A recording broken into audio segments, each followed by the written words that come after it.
Ricardo encontrou um caderno antigo na cozinha. As receitas estavam escritas à mão.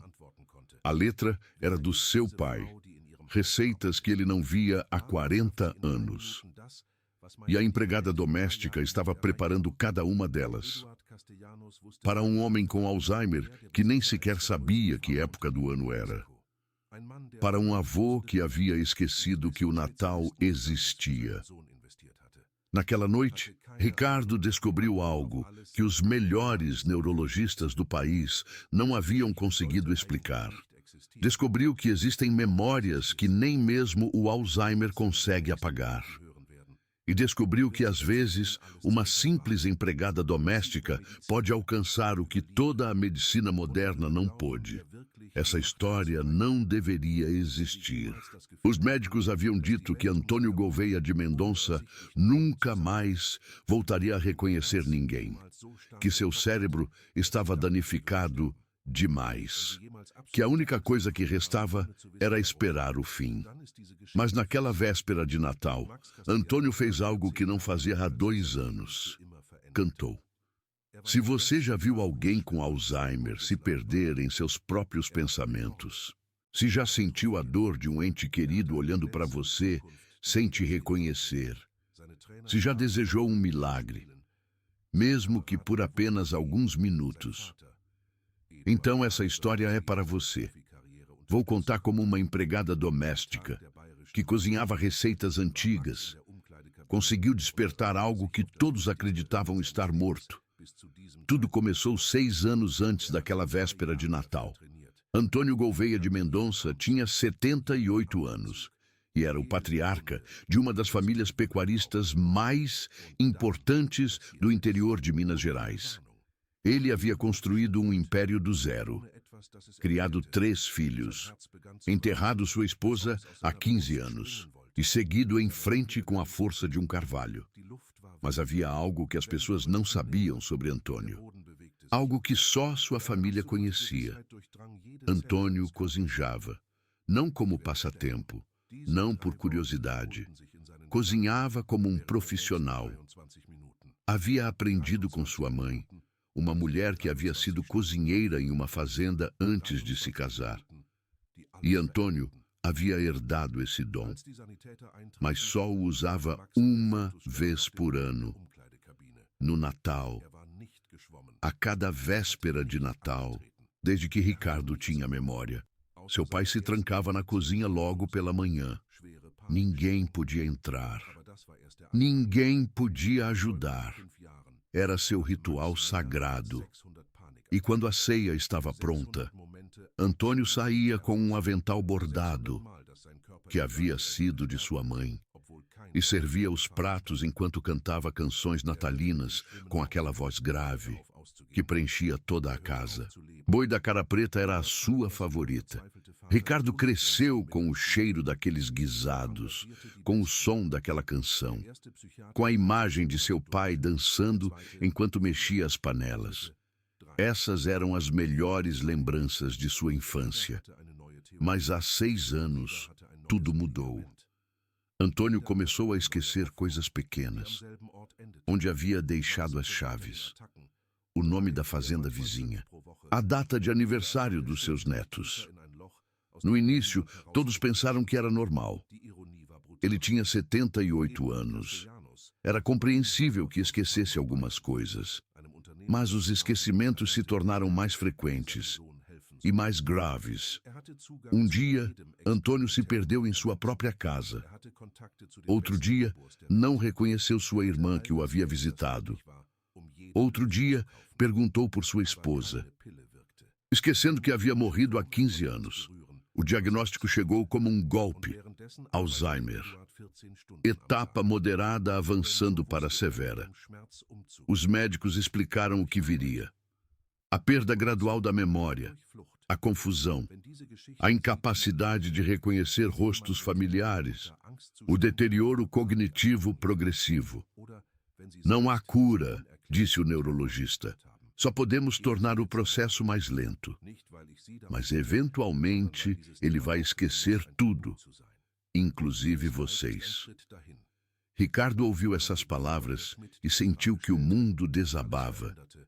Seu pai, o homem que havia construído um império, o homem que cozinhava como um chefe no Natal, o homem que cantava canções natalinas com voz de trovão. Esse homem ia desaparecer pouco a pouco, e não havia nada que Ricardo pudesse fazer. O primeiro ano foi o mais difícil. Antônio ainda tinha momentos de lucidez.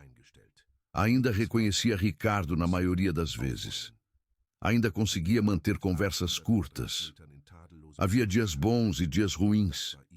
Dias onde Antônio parecia quase normal, onde podia brincar e recordar anedotas. E dias onde olhava para o próprio filho como se fosse um estranho. Ricardo aprendeu a viver com essa montanha-russa emocional. Aprendeu a não levar para o lado pessoal quando seu pai não o reconhecia. Aprendeu a celebrar os momentos de clareza e a sobreviver aos momentos de confusão. Os médicos haviam dado um nome para isso. Chamavam de lucidez terminal. Aqueles momentos onde o cérebro parece funcionar normalmente antes de se apagar novamente. Como uma vela que brilha mais, justo antes de se extinguir. Mas conhecer o nome não tornava mais fácil vivê-lo. Mas o Natal daquele ano foi diferente. Antônio não cozinhou. Pela primeira vez em 40 anos, Antônio não se trancou na cozinha. Não tirou o avental bordado. Não cantou Boi da Cara Preta. Simplesmente se sentou em sua poltrona e olhou pela janela.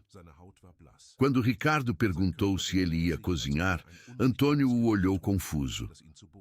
Cozinhar o quê? Perguntou. É véspera de Natal, pai. O senhor sempre cozinha na véspera de Natal. Antônio franziu a testa. Eu não sei cozinhar, filho. Nunca cozinhei na minha vida. Ricardo sentiu como se tivessem arrancado seu coração. O Alzheimer já havia começado a apagar. Os anos seguintes foram uma queda lenta e dolorosa. Antônio deixou de reconhecer seus netos. Depois, deixou de reconhecer seus outros filhos. Depois, deixou de reconhecer a casa onde havia vivido 60 anos. E há 2 anos, deixou de reconhecer Ricardo. Esse foi o dia mais duro de todos. Ricardo entrou no quarto de seu pai. Sentou-se ao lado dele. E Antônio o olhou com olhos vazios. Quem é você? Perguntou. Sou Ricardo, pai. Seu filho. Antônio negou com a cabeça. Eu não tenho filhos. Você está na casa errada. Ricardo saiu daquele quarto e chorou como não chorava desde que era criança. Seu pai estava ali, fisicamente presente, mas o homem que ele conhecia, o homem que o havia criado, o homem que cozinhava no Natal, esse homem já não existia. Desde aquele dia, Ricardo evitou as visitas. Não podia suportar. Não podia sentar-se em frente ao seu pai e ver aquele olhar vazio. Não podia ouvir a pergunta, quem é você? Uma e outra vez. Contratou enfermeiras, contratou cuidadores, pagou pela melhor atenção médica possível. Mas ele mesmo deixou de ir. Era mais fácil escrever cheques do que enfrentar a realidade. Era mais fácil pagar a outros do que sentar-se em frente a um pai que não o reconhecia. Era mais fácil pretender que o homem da poltrona já não era seu pai. Ricardo dizia a si mesmo que estava ocupado, que tinha negócios para administrar, que as enfermeiras o cuidavam melhor do que ele poderia fazê-lo. Mas, no fundo, sabia a verdade. Tinha medo. Medo de ver seu pai tão perdido. Medo de ouvir a pergunta, quem é você?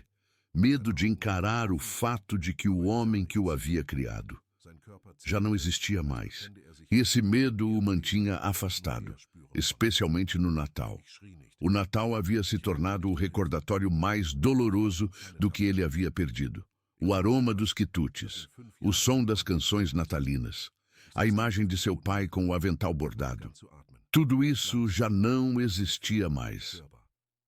E Ricardo preferia não estar presente para se lembrar. Foi então que chegou Consuelo.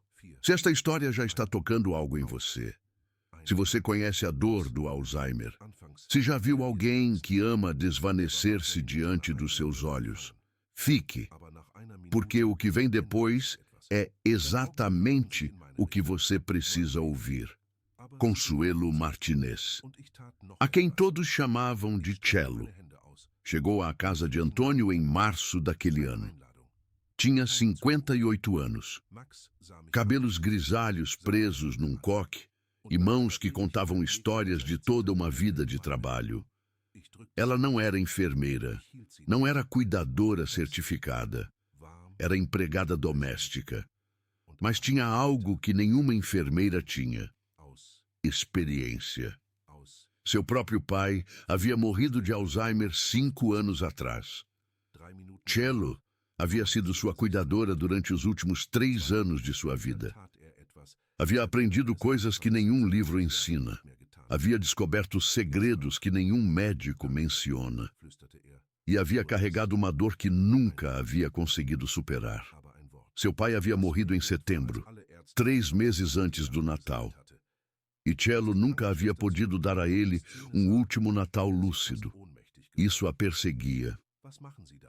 Cada dezembro, Cello pensava em seu pai, nos natais que haviam compartilhado, nos que já não teriam, no último, quando ele já não sabia quem era ela, nem que dia era, quando viu o anúncio de trabalho para cuidar de um senhor idoso com Alzheimer. Algo se moveu dentro dela. Não era um trabalho, era uma missão. Era a oportunidade de fazer o que não havia podido fazer com seu próprio pai. A entrevista foi com Ricardo. Ele a olhou com desconfiança. Havia contratado dezenas de pessoas nos últimos anos. Enfermeiras que duravam semanas. Cuidadores que se rendiam depois de meses. Ninguém aguentava muito tempo com um paciente de Alzheimer severo.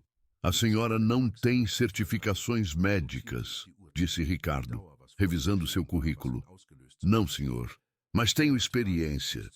Experiência não é suficiente. Meu pai precisa de atenção especializada. Cello o olhou diretamente nos olhos. Com todo o respeito, senhor, eu cuidei de alguém com Alzheimer durante 3 anos. Sei o que é. Sei do que precisam. E sei de algo que os médicos não vão lhe dizer. Que às vezes, o que mais precisam não é medicina. É presença, é paciência, é alguém que os trate como pessoas, não como pacientes. Ricardo ficou em silêncio. Meu pai morreu de Alzheimer, continuou Cello, e há coisas que me arrependo de não ter feito. Se me der a oportunidade, vou fazer com Dom Antônio o que não pude fazer com meu pai. Ricardo não soube por quê, mas algo nas palavras daquela mulher o convenceu. A contratou naquele mesmo dia. Os primeiros meses foram como os anteriores. Antônio não reconhecia Cello. Não reconhecia ninguém. Passava os dias sentado em sua poltrona, olhando pela janela, perdido em um mundo que só ele podia ver. Às vezes falava, mas não com as pessoas presentes. Falava com fantasmas, com sua esposa morta, com sua mãe que havia falecido há 50 anos, com versões de seus filhos que já não existiam.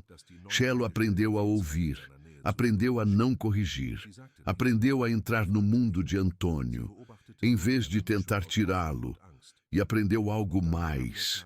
Aprendeu que Antônio reagia aos cheiros. Um dia, Cello estava cozinhando feijão de panela.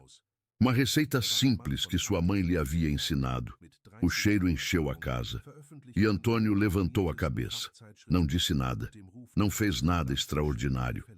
Mas pela primeira vez em meses, seus olhos pareceram focar em algo real. Cheira a casa da minha mãe, sussurrou. Cello quase deixou cair a colher. Era a primeira frase coerente que Antônio dizia em semanas. Desde aquele dia, Cello começou a experimentar. Cozinhava diferentes pratos. Pratos tradicionais. Pratos com história. E observava as reações de Antônio. Às vezes não acontecia nada. Às vezes, o velho parecia despertar por alguns segundos antes de voltar a se perder. Mas havia algo ali. Algo que a medicina não podia explicar. Uma conexão entre o cheiro e a memória, que o Alzheimer não havia podido destruir completamente. E então, em novembro, Cello encontrou o caderno. Estava limpando um armário velho da cozinha. Um armário que provavelmente ninguém havia aberto em anos. E ali, debaixo de panelas enferrujadas e utensílios esquecidos, estava ele. Um caderno amarelado com a capa de couro desgastada. Cello o abriu. As páginas estavam cheias de receitas escritas à mão. A letra era elegante, mas masculina. E no início de cada receita, havia uma nota. Esta receita minha mãe me ensinou no Natal de 1953. Esta receita é para a véspera de Natal. Só se cozinha uma vez ao ano. Esta receita eu faço cantando Boi da Cara Preta. Não fica igual se não cantar. Cello leu essas palavras e entendeu. Este caderno era de Dom Antônio.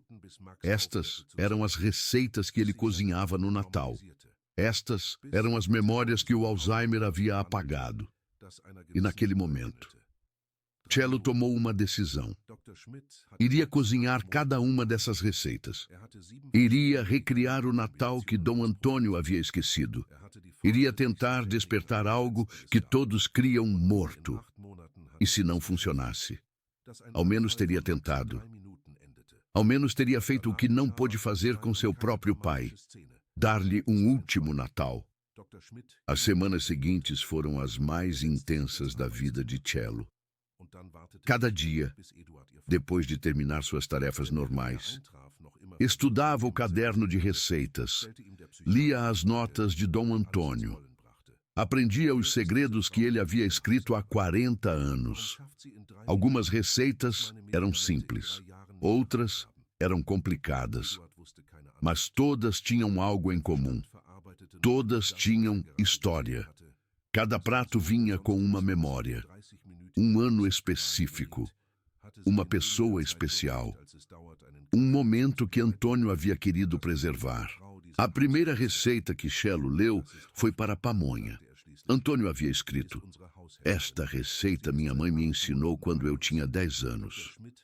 Foi o primeiro prato que cozinhei sozinho. Ainda me lembro do cheiro da massa quando a desembrulhei da palha. A seguinte era para quentão.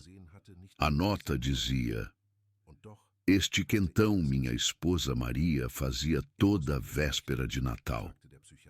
Quando ela morreu, eu continuei fazendo, porque o cheiro me fazia sentir que ela ainda estava aqui.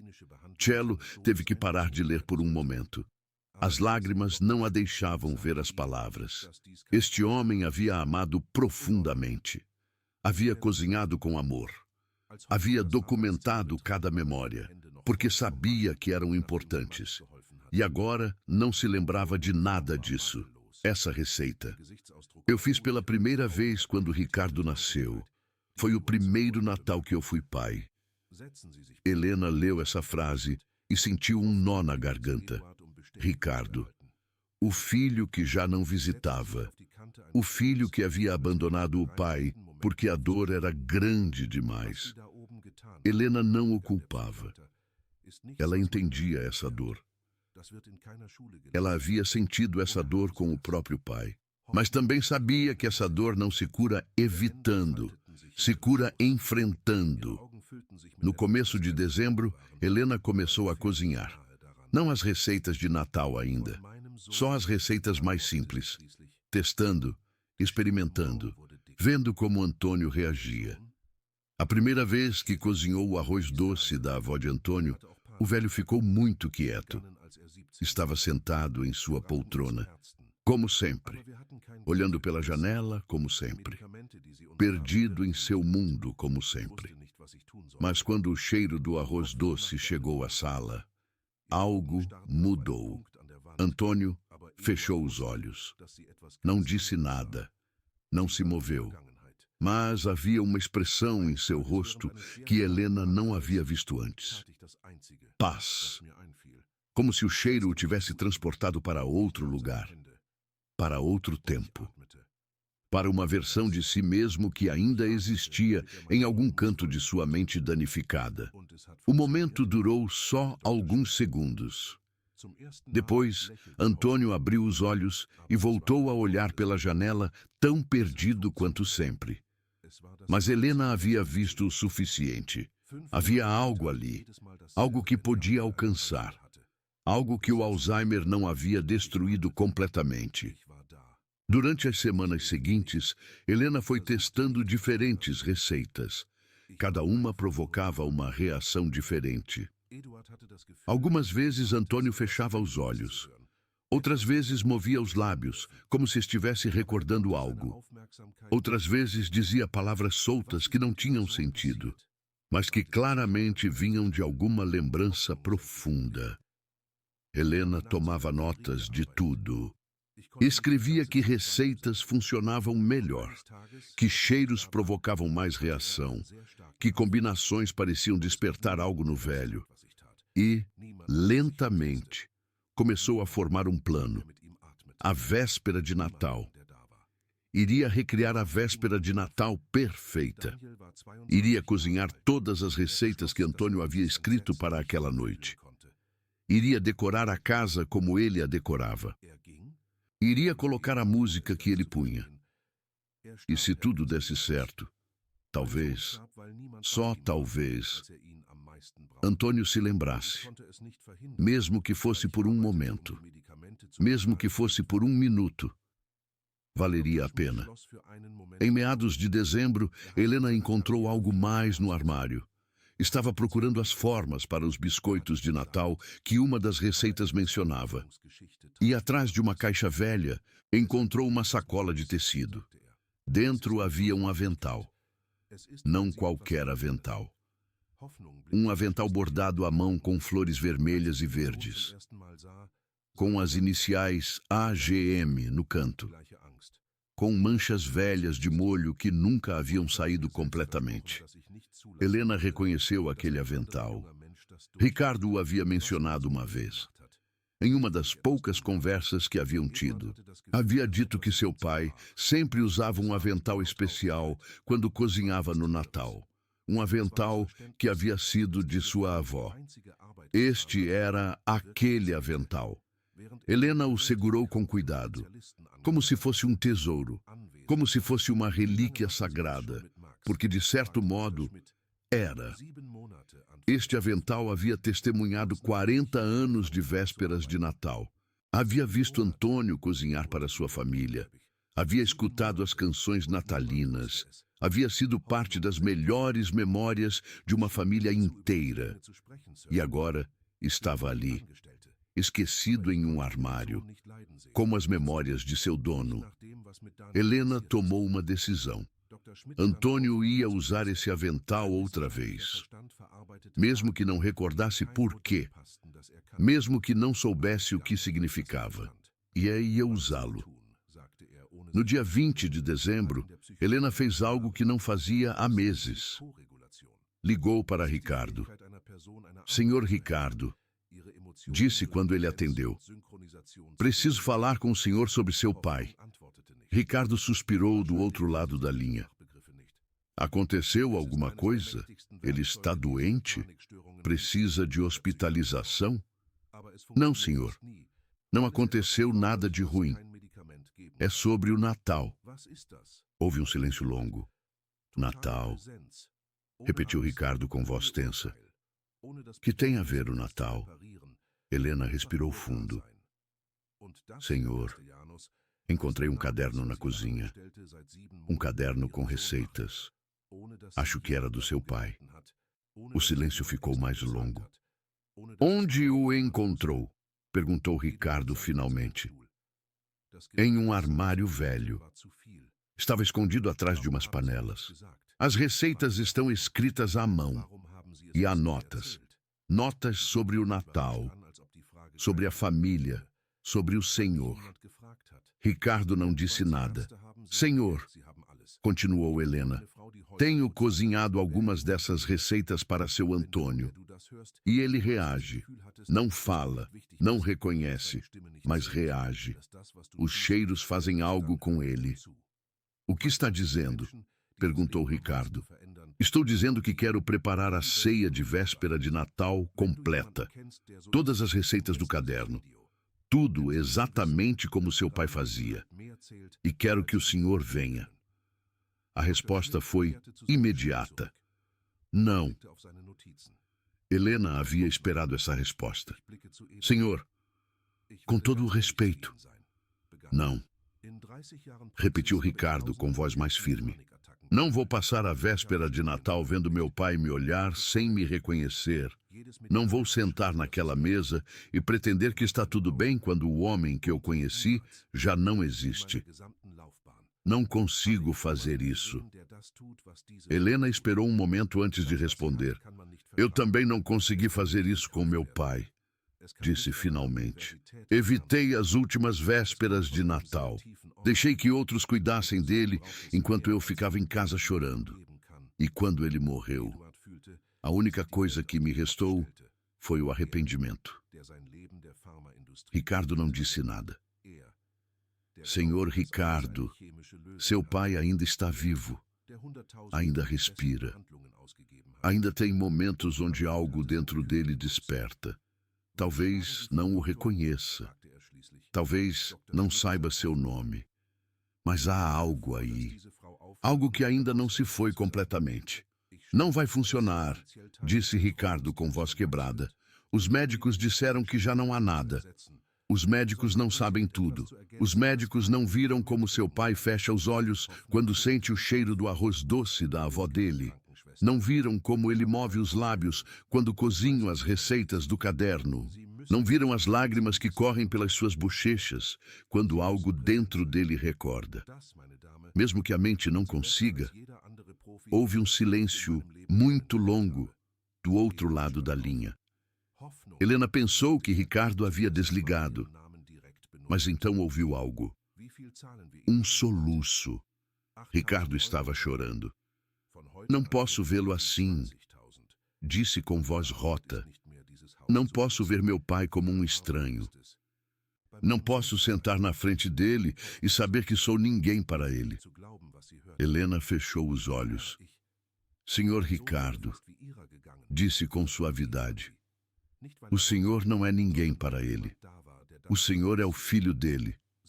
E mesmo que a mente não o reconheça, algo dentro dele ainda sabe. Algo mais profundo que a memória. Algo que o Alzheimer não pode tocar. Como sabe disso? Perguntou Ricardo. Porque eu vi com meu próprio pai, nos seus últimos dias, quando já não sabia nem o próprio nome. Ainda apertava a minha mão quando eu entrava no quarto.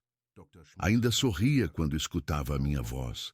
Não sabia quem era eu, mas sabia que eu era importante. Ricardo não respondeu. Venha dia 24, disse Cielo. Apenas venha. E se não funcionar? Se seu pai não reagir? Se tudo for exatamente como você teme? Ao menos terá tentado.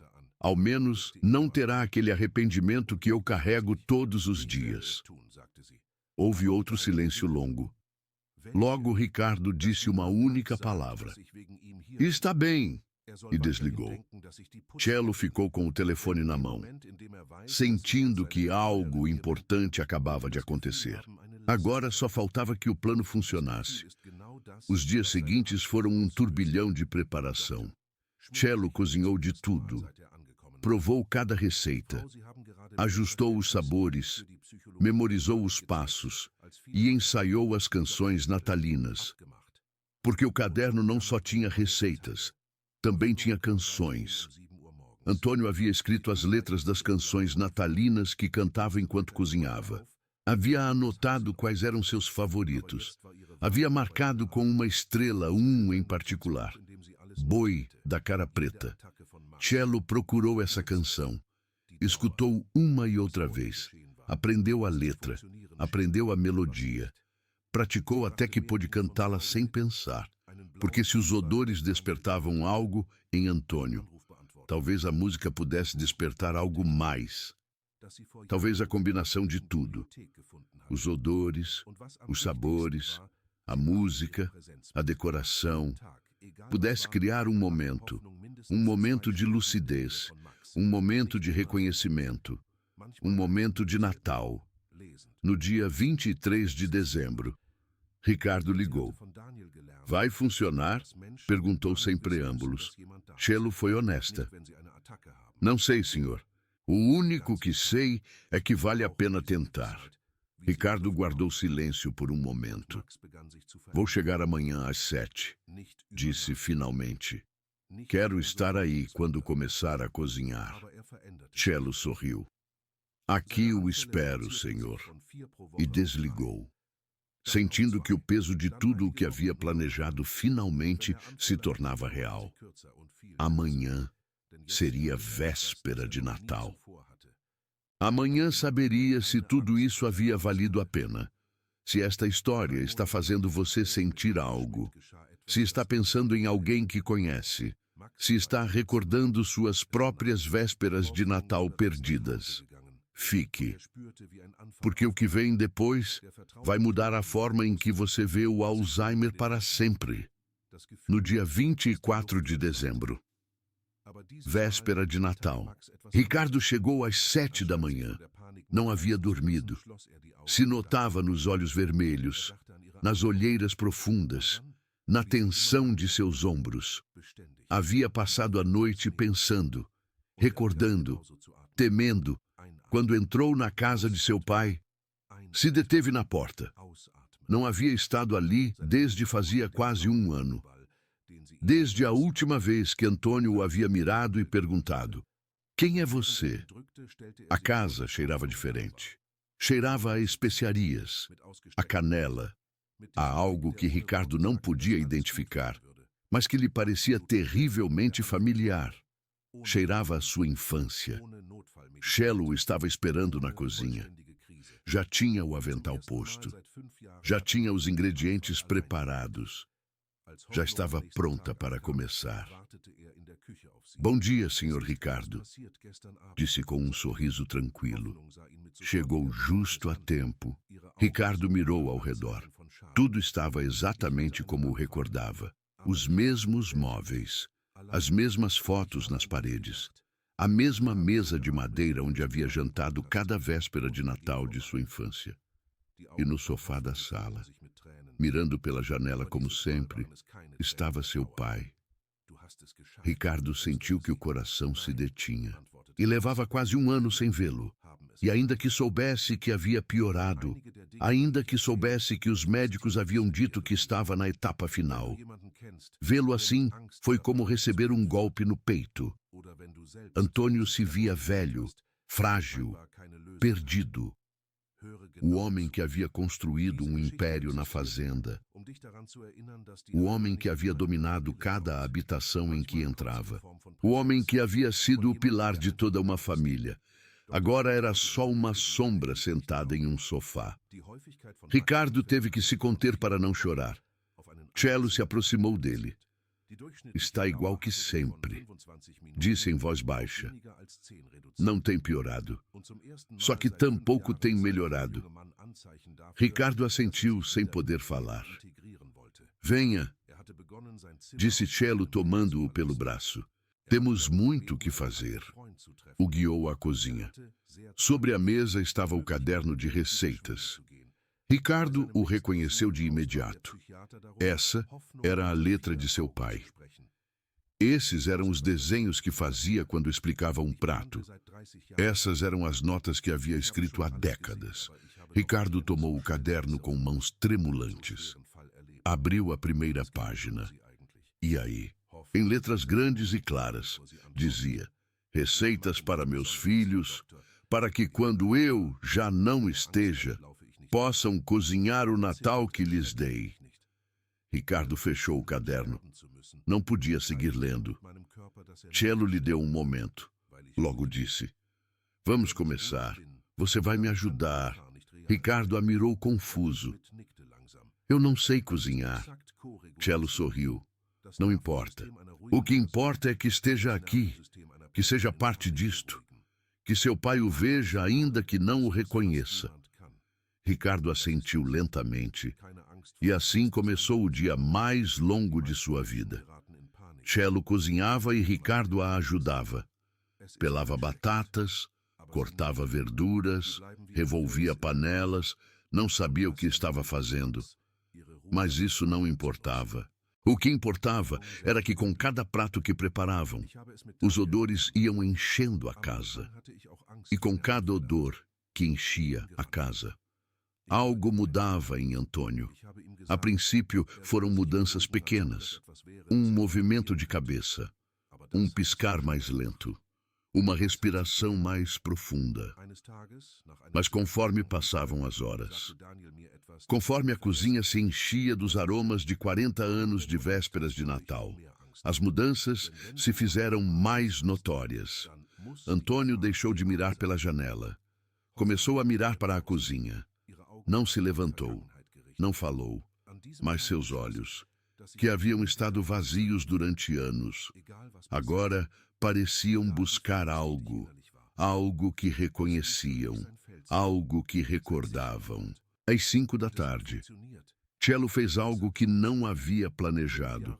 Sacou o avental bordado. O mostrou a Ricardo. "Reconhece isto?" perguntou. Ricardo o tomou com mãos tremulantes. "Era o avental da minha avó", sussurrou.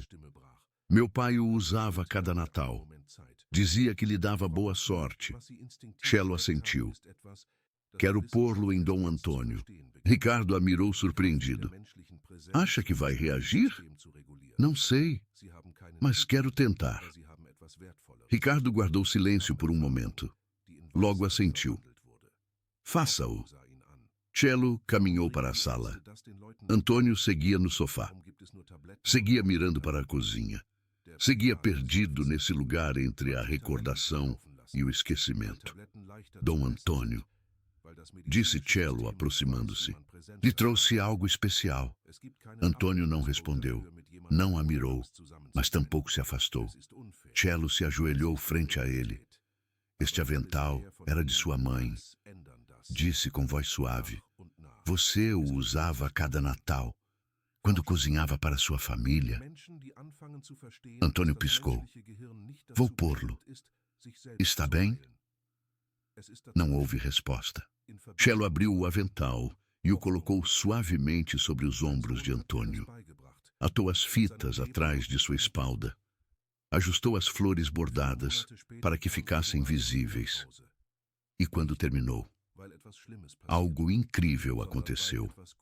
Antônio baixou a mirada, mirou o avental, mirou as flores bordadas, as iniciais no canto, as manchas antigas de molho, e suas mãos, que haviam permanecido imóveis por meses, se moveram, tocaram o tecido do avental, acariciaram os bordados, e uma lágrima rolou por sua face.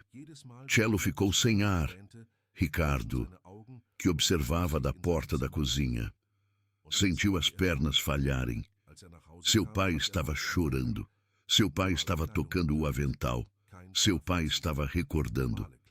"Seu Antônio", sussurrou Cello. "Sabe que dia é hoje?" Antônio não respondeu, mas suas mãos continuavam a acariciar o avental. "É véspera de Natal", disse Cello. "É o dia em que o Senhor cozinhava para sua família. É o dia em que cantava canções natalinas enquanto mexia as panelas." Antônio levantou o olhar. Pela primeira vez em anos, seus olhos não estavam vazios. Havia algo ali. Algo fraco, algo frágil, mas algo real. Cello decidiu arriscar. Começou a cantar, suavemente no início, quase em um sussurro. As palavras da canção natalina que Antônio havia marcado com uma estrela em seu caderno. Com o boi da cara preta, vou a caminho de Belém. Antônio permaneceu muito quieto. Ricardo parou de respirar. Se me veem, vou a caminho de Belém. E então, algo impossível aconteceu. Os lábios de Antônio se moveram. Não foi um movimento aleatório. Não foi um espasmo. Foi um movimento deliberado. Um movimento que seguia o ritmo da canção. Antônio estava tentando cantar.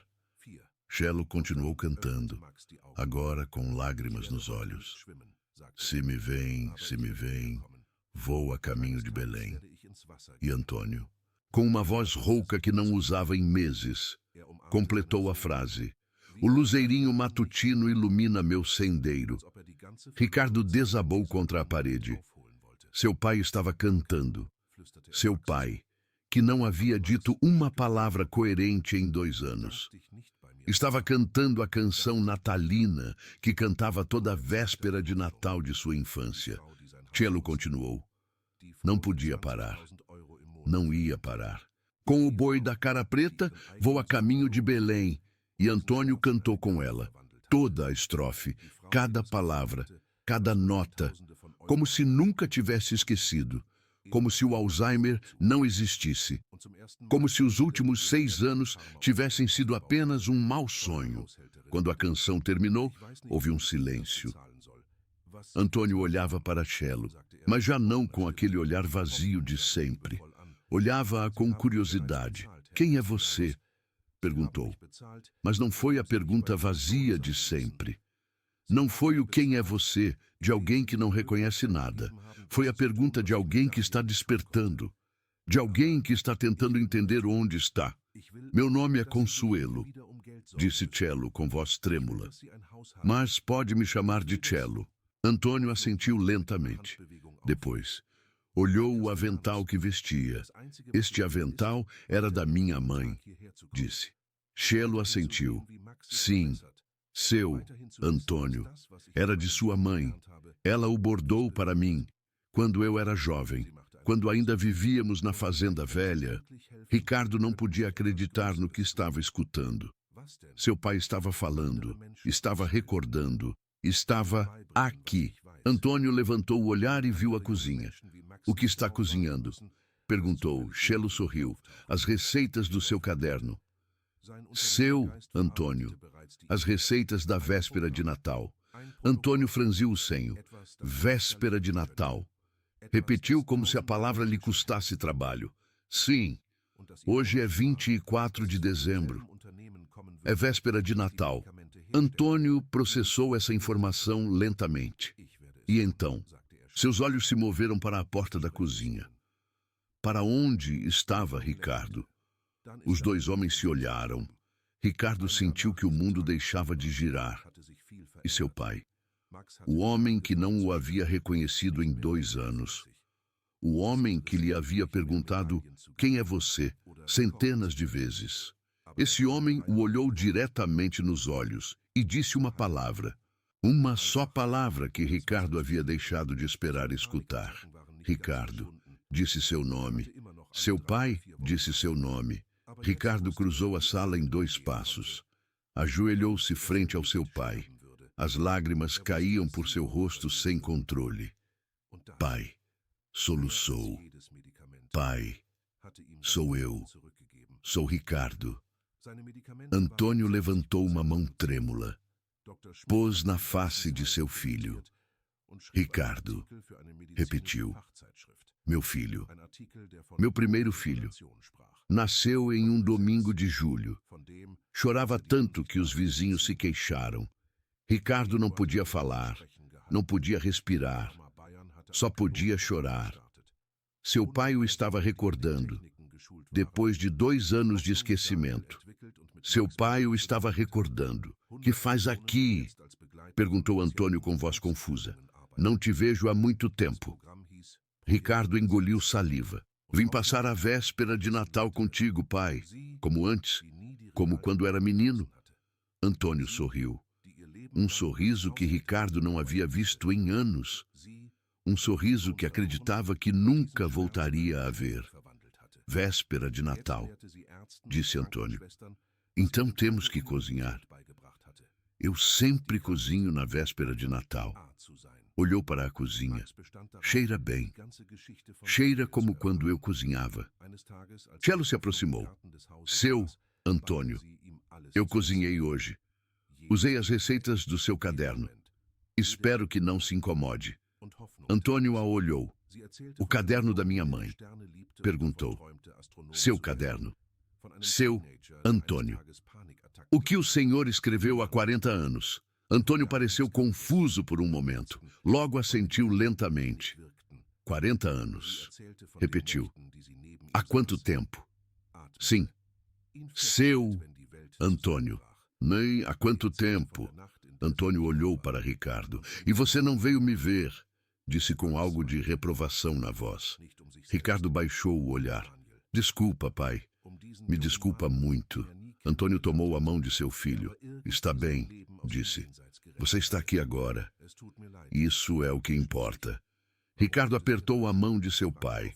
E pela primeira vez em 6 anos, sentiu que seu pai estava de volta. Se esta história está tocando algo profundo, se te fez pensar em alguém que ama, se te recordou o que significa estar presente, considere apoiar este canal. Seu apoio nos ajuda a seguir contando estas histórias que o mundo precisa escutar. Os seguintes 30 minutos foram os mais preciosos da vida de Ricardo.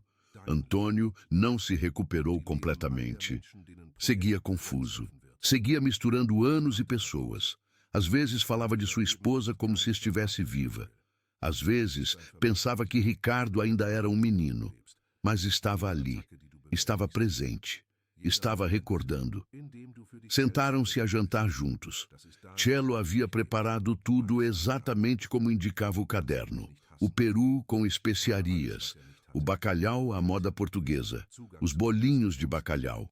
Os sonhos de sobremesa. Antônio olhou a mesa e seus olhos se encheram de lágrimas. Está igual, sussurrou. Está igual a quando eu cozinhava. Cello serviu os pratos. Ricardo sentou-se frente ao seu pai. E pela primeira vez em 6 anos, jantaram juntos na véspera de Natal. Antônio comeu pouco. Seu corpo estava fraco depois de tantos anos de declínio. Mas cada bocado que provava parecia transportá-lo a outro tempo. Este bacalhau, disse depois de provar o primeiro bocado. Sabe como o da minha mãe. É a receita do seu caderno. Seu Antônio. O senhor a escreveu há 40 anos. Antônio assentiu lentamente. Foi minha mãe que me ensinou, disse ele. Quando eu era jovem, antes de ela partir. Ele olhou para Ricardo. Você nunca conheceu sua avó, disse, mas teria sido o favorito dela. Ela sempre quis um neto chamado Ricardo. Ricardo sentiu que algo se quebrava dentro dele. Seu pai estava contando histórias que ele nunca havia escutado.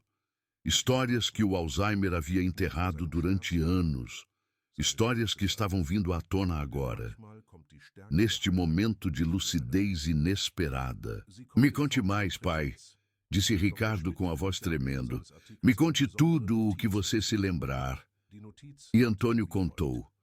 Falou de sua mãe, de seu pai, dos anos na fazenda velha, dos primeiros natais de que se lembrava, de como havia aprendido a cozinhar, de como havia conhecido a mãe de Ricardo. As palavras saíam desordenadas, misturadas, às vezes sem sentido cronológico, mas saíam. Depois de anos de silêncio, as memórias de Antônio estavam saindo. Dirce ouvia em silêncio, chorando, porque entendia o que estava acontecendo. Entendia que este momento não ia durar. Entendia que o Alzheimer ia voltar. Entendia que esses 30 minutos eram um presente, um milagre, uma janela que havia se aberto e que logo se fecharia para sempre. Mas também entendia que valiam a pena. Cada palavra, cada história, cada olhar de reconhecimento Valiam anos de espera. Valiam todos os dias que havia passado cantando canções natalinas e cozinhando receitas sem nenhuma resposta. Valiam tudo. Às 11 da noite, Antônio começou a se cansar. Suas palavras se tornaram mais lentas. Seus olhos começaram a se perder outra vez. A janela estava se fechando. Ricardo notou. "Pai", disse tomando sua mão, "você está cansado. Devia descansar." Antônio o olhou. E por um momento, houve uma clareza absoluta em seus olhos. "Ricardo", disse com voz firme, "obrigado por vir. Obrigado por estar aqui." Ricardo engoliu o nó na garganta. "Eu sempre vou estar aqui, pai. Sempre." Antônio assentiu. "Eu sei que não gostava de vir", disse. "Sei que te doía me ver assim. Não te culpo. A mim também doeria. Pai, mas quero que saiba algo, mesmo que eu não te reconheça, mesmo que eu não saiba seu nome. Algo dentro de mim sabe que você é importante. Algo dentro de mim te quer, mesmo que eu não me lembre por quê." Ricardo não pôde conter as lágrimas. "Eu também te amo, pai. Sempre te amei." Antônio sorriu. "Eu sei", disse. "Eu sei." Fechou os olhos. E quando os abriu de novo, a clareza havia sumido. Olhou para Ricardo com aquele olhar vazio que ele conhecia tão bem. "Quem é você?" perguntou. Ricardo sentiu o golpe, mas desta vez foi diferente. Desta vez não doía tanto, porque agora ele sabia. Sabia que por trás dessa pergunta, por trás desse esquecimento, havia algo que seguia o reconhecendo, algo mais profundo que a memória, algo que o Alzheimer nunca poderia tocar.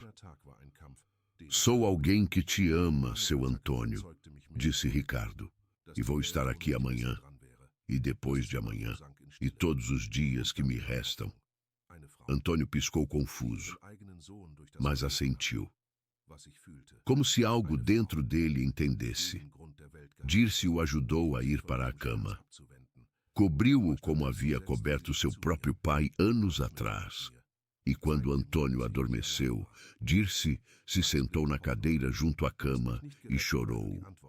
Mas não eram lágrimas de tristeza, eram lágrimas de paz, porque finalmente havia podido fazer o que não pôde fazer com seu pai: dar-lhe um último Natal, mesmo que fosse a um estranho, mesmo que fosse a um homem que não a reconheceria amanhã.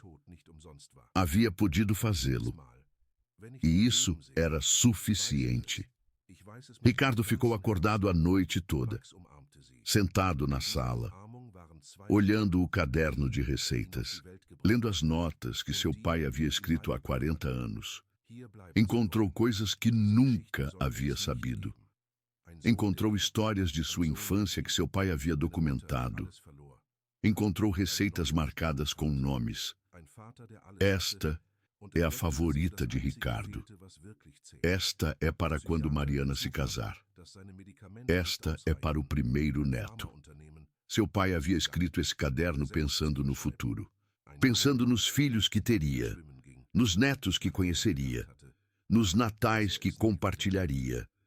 Não havia maneira de que soubesse que o Alzheimer viria, que as lembranças se iriam, que tudo o que havia planejado desmoronaria. Mas havia deixado este caderno, este testemunho de quem havia sido, este presente para os filhos que algum dia o necessitariam. E agora, Ricardo o tinha e ia usá-lo. Na manhã seguinte, Antônio não se lembrava de nada. Não se lembrava do jantar. Não se lembrava das canções natalinas. Não se lembrava de ter dito o nome de Ricardo.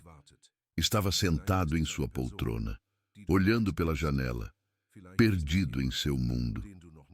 Exatamente como sempre. Mas Ricardo não foi embora. Sentou-se junto a seu pai, tomou sua mão e começou a falar com ele. Contou histórias, contou lembranças, contou coisas que Antônio já não entendia, mas que Ricardo precisava dizer. E, embora Antônio não respondesse, algo em sua mão apertou a de Ricardo. Algo mais profundo que a memória, algo que seguia ali. Desde esse dia, Ricardo mudou. Já não evitava as visitas, já não fugia da dor, já não deixava que o medo o controlasse. Vinha todos os dias. Falava com seu pai, mesmo que não recebesse resposta. Lia o caderno de receitas em voz alta. Cantava Boi da Cara Preta, mesmo que sua voz fosse terrível. E Dirce estava ali, cozinhando, cantando, cuidando de Antônio como se fosse seu próprio pai, porque, em certo modo, o era. Era a segunda oportunidade que a vida lhe havia dado. A oportunidade de fazer o que não pôde fazer antes. A oportunidade de sanar a ferida que carregava desde há 5 anos. E algo mudou na relação entre Dirce e Ricardo. Já não eram empregada e patrão. Eram duas pessoas unidas pela mesma dor. Duas pessoas que haviam aprendido a mesma lição. Duas pessoas que haviam se tornado família sem compartilhar sangue. Ricardo começou a incluir Dirce nas decisões sobre seu pai. Consultava-a sobre os medicamentos. Escutava-a quando dizia que Antônio precisava de algo. Confiava nela mais que nos médicos. Porque Dirce conhecia Antônio de uma maneira que nenhum médico podia. Conhecia-o através das receitas que cozinhava, através das canções natalinas que cantava, através das horas que passava a seu lado falando de coisas que ele já não entendia. Conhecia-o através do amor. E isso era mais valioso que qualquer título médico. Antônio nunca voltou a ter um momento de lucidez como o daquela véspera de Natal. Os médicos disseram que foi um fenômeno raro, mas documentado. Às vezes, a combinação correta de estímulos pode criar uma janela temporal, um momento onde a memória ressurge antes de desaparecer para sempre. Não puderam explicar por que aconteceu. Mas Dirce sabia. Era o cheiro das receitas. Era o avental da avó. Era a canção natalina que Antônio havia cantado toda a sua vida. Era o amor de um filho, que finalmente havia deixado de fugir. Era tudo isso junto, criando um milagre que a ciência não pode medir. Antônio morreu 6 meses depois daquela véspera de Natal. Morreu dormindo, sem dor, sem medo. Ricardo estava junto a ele. E embora Antônio não o reconhecesse em suas últimas horas, Ricardo sabia que algo, dentro de seu pai, sabia que ele estava ali. Algo mais profundo que a memória. Algo que nunca se foi. O funeral foi pequeno, apenas a família próxima. Mas sobre o caixão havia algo que ninguém esperava. O avental bordado da avó. Ricardo o havia posto ali, porque seu pai havia cozinhado cada Natal de sua vida com aquele avental, e merecia levá-lo para onde quer que estivesse indo. Cello foi ao funeral, não como empregada, como família, porque naqueles 6 meses havia se tornado parte deles. Na mulher que havia dado um milagre de véspera de Natal a um homem que todos haviam dado por perdido. Ricardo a abraçou depois da cerimônia. Obrigado, disse, por tudo, por não desistir, por acreditar quando eu já não acreditava. Cello sorriu entre lágrimas. Obrigada a você, disse, por me dar a oportunidade de fazer o que não pude fazer com meu pai. Ficaram ali um momento. 2 pessoas que haviam perdido seus pais. 2 pessoas que haviam encontrado consolo uma na outra. 2 pessoas que haviam aprendido que o amor não precisa de memória para existir.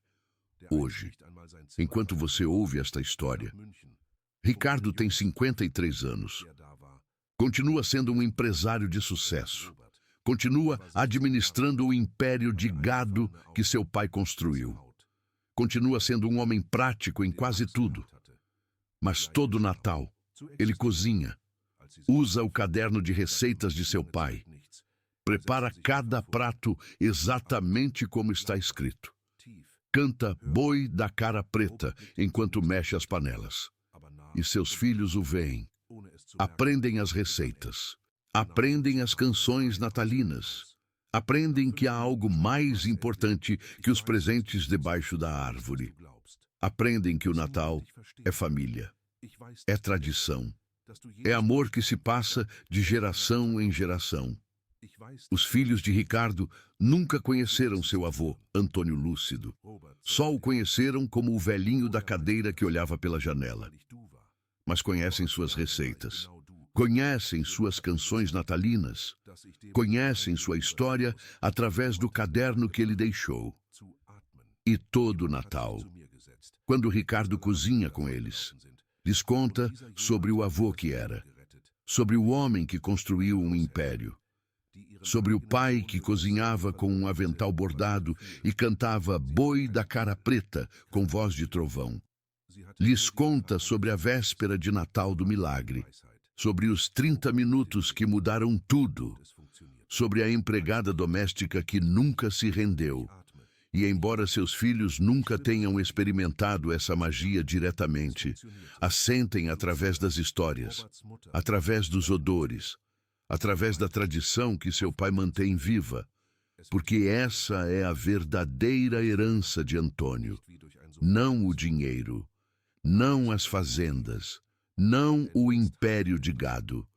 A herança de Antônio é o amor que pôs em cada receita, a alegria que cantou em cada canção natalina, a tradição que construiu durante 40 anos de vésperas de Natal. E essa herança continua viva, em cada prato que Ricardo cozinha, em cada canção que canta, em cada história que conta. Antônio não se lembra de nada disso. Antônio morreu sem saber que seu legado continuaria, mas seu legado continua. E isso é mais do que a maioria de nós pode esperar. Consuelo Martinez continua trabalhando como cuidadora de idosos, mas já não como empregada doméstica. Agora tem sua própria pequena agência, especializada em pacientes com Alzheimer, especializada em dar momentos de lucidez a quem todos já deram por perdidos. Nem sempre funciona. Às vezes, a doença está demasiadamente avançada. Às vezes, as janelas nunca se abrem. Mas, às vezes, sim. Às vezes, um odor, uma canção, um objeto do passado podem criar um milagre. E Cello vive para esses momentos, porque sabe o que valem. Porque sabe que 30 minutos de lucidez podem mudar uma vida para sempre. Como mudaram a vida de Ricardo. Como curaram a ferida que ela carregava desde a morte de seu pai. Se você chegou até aqui, se ouviu toda esta história, se sentiu algo enquanto a ouvia, quero que saiba algo. Esta história não é só sobre o Alzheimer. É sobre o tempo. É sobre não esperar até que seja tarde demais. É sobre estar presente, ainda que doa. Ricardo evitou seu pai durante anos, porque a dor era insuportável. Porque ver alguém que você ama sem te reconhecer é uma das coisas mais difíceis do mundo. Mas quando finalmente decidiu estar presente, recebeu um presente que nunca esperou. 30 minutos. Isso foi tudo. 30 minutos de lucidez em meio a 6 anos de esquecimento. Mas esses 30 minutos valeram mais que todos os anos que esteve ausente. Porque nesses 30 minutos, Ricardo teve seu pai de volta. E isso é algo que o dinheiro não pode comprar, que a medicina não pode prometer, que ninguém pode garantir, mas que, às vezes, só às vezes, acontece. Se há alguém em sua vida que você está evitando, se há alguém que te dói ver, se há alguém que você acredita que já não está ali, peço que reconsidere, porque talvez, por detrás do esquecimento, por detrás da doença, por detrás do olhar vazio, ainda haja algo mais profundo que a memória, algo que te reconhece ainda que não possa dizê-lo, algo que te ama ainda que não o recorde, e merece que você esteja ali. Você já viu alguém com Alzheimer ter um momento de lucidez? Esses minutos valem mais que anos inteiros. Conte nos comentários sua experiência. Que canção, ou que cheiro, te conecta com alguém que já não está. Este canal existe para contar histórias como esta. Histórias de amor, histórias de fé, histórias de empregadas domésticas que fazem o impossível. Se você quer continuar ouvindo, inscreva-se e ative o sininho, porque cada semana há uma nova história esperando por você. E quem sabe, talvez a próxima história seja a sua. Até a próxima. E se alguém que você ama tem Alzheimer, vá vê-lo hoje, não amanhã, não na próxima semana. Hoje. Porque você nunca sabe quando vai abrir-se essa janela e não quer perdê-la.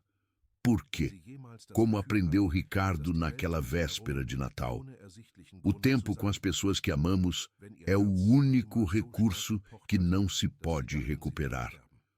O dinheiro se pode ganhar outra vez, as coisas se podem substituir, mas os momentos perdidos com quem amamos, esses nunca voltam. Antônio deu a Ricardo 30 minutos de lucidez. 30 minutos em meio a 6 anos de esquecimento. E esses 30 minutos mudaram tudo. Mudaram como Ricardo via seu pai. Mudaram como Ricardo via o Alzheimer. Mudaram como Ricardo via a vida. Porque, às vezes, o mais importante não é quanto tempo temos. É o que fazemos com o tempo que nos dão. E foi isso que a Zefa ensinou para o Ricardo, uma empregada doméstica que cozinhava receitas de um caderno amarelado pelo tempo. Uma mulher que cantava canções natalinas para um homem que não a reconhecia. Uma cuidadora que acreditava em milagres quando ninguém mais acreditava. Ela ensinou que o amor não precisa de memória, que a presença importa, mesmo que não haja resposta. Que às vezes a única coisa que podemos fazer é estar ali, e isso é suficiente. É tudo o que precisamos. É o que importa no final. Boi, boi, boi, boi da cara preta. Essa canção, que um velho com Alzheimer recordou, quando já havia esquecido tudo o mais. Essa canção que uma empregada doméstica cantou durante semanas, sem nenhuma resposta. Essa canção que reuniu um pai e um filho em uma véspera de Natal, que ninguém jamais esquecerá. Essa canção que agora cantam os netos do Antônio, todo dezembro, porque algumas canções são mais que música, são pontes entre gerações, são chaves que abrem portas, que acreditávamos fechadas para sempre, são milagres, que a ciência não pode explicar, mas que o coração entende perfeitamente. O raio de sol da manhã ilumina meu caminho, ilumina o caminho de todos os que amam alguém com Alzheimer. Ilumina o caminho de todos os que se negam a desistir. Ilumina o caminho de todos os que acreditam nos milagres da véspera de Natal. Porque os milagres existem. E às vezes chegam na forma de uma empregada doméstica, que cozinha receitas antigas e canta canções natalinas, para quem não pode escutá-la, ou pode, talvez sempre pôde.